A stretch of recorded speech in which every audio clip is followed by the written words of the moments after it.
And joining us now with more is CBN News chief political correspondent David Brody. David, Ted Cruz has been on the front of the battle for religious liberty. Will that be a big part of his campaign, and why? Well, there is no doubt about it, Mark. Good to be with you. I have to tell you that when it comes to religious liberty, it's very interesting to hear Ted Cruz speak. This is the one topic that he gets passionate about a lot of topics, but this is the one he really wants to talk about. This is the tier A issue for Ted Cruz and the one that's closest to his heart. And why is that? Well, his father is a pastor, Cruz. I mean, this is a topic that he has been fighting along with his father on the front lines for many, many years. You know, he was a solicitor general in Texas, and he has argued cases in front of the U.S. Supreme Court. I mean, he has done these type of religious liberty cases. And when you go on the road with Ted Cruz, and I've been in the room, if you will, several times with him, he starts to lay out a litany of religious liberty cases that he has either litigated or actually brings up and explains about the significance for this for America. It is a big part of his speech. It's something he'll be talking about, obviously, not just at Liberty today, but in the future as he makes the rounds across the country. Do you think that's why he chose to make his announcement at Liberty? Well, there's no doubt about that. Also, though, there is a political calculation here. When is there not a political calculation in politics, right, with these politicians? Look, he's authentic. There's no doubt about it. But he's also a politician, and he knows that he needs to get out early as it relates to setting the tone and setting the discussion points in the with the evangelical voters out there. And this is going to be interesting because you've got Ted Cruz and Rand Paul's coming soon, and Ben Carson, and Rick Santorum, and Mike Huckabee, and Bobby Jindal. Mark, my head is spinning.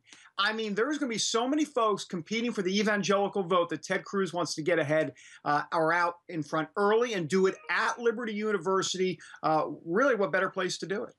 And you have spent a lot of time with him, like you said. Talk a little bit more about how central his faith is to his politics.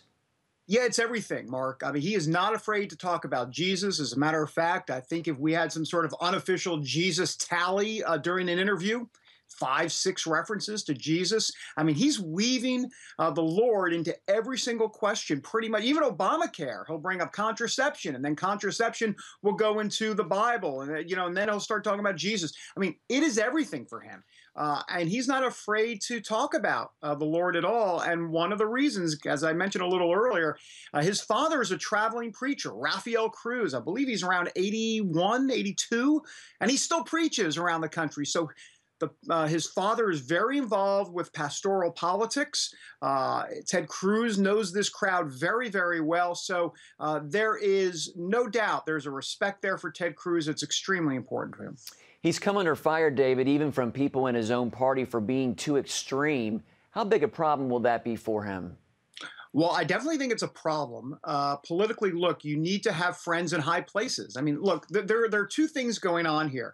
There's the Ted Cruz who gives a great speech, and he's the smartest guy in the room. There's no doubt about it. I mean, this guy is uber smart. But is he politically smart? And part of the politically smart game is you have to kind of do the pat on the back thing in Washington, D.C. He doesn't really want to do that. He wants principle before politics, before playing the game with a Mitch McConnell or a John Boehner or whoever is out there. And so this has rubbed some folks the wrong way in Washington. He doesn't have many friends in Washington.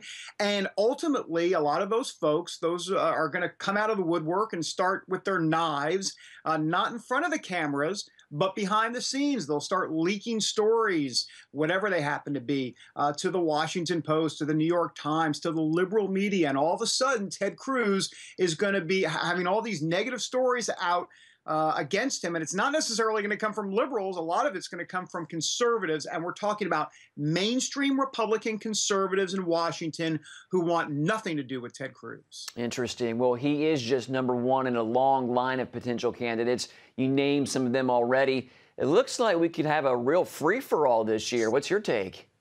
Oh, I absolutely think you're right. As a matter of fact, I just tweeted out, Jeb Bush right now is doing the evangelical math, or at least his team is. And I kid, but in a way I don't kid, because here we go again, Mark. We saw this with Mitt Romney in 2012. Mitt Romney became the nominee, and there were reasons why he became the nominee, but legitimate reasons.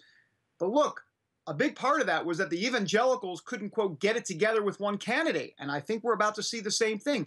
Ted Cruz will take a portion.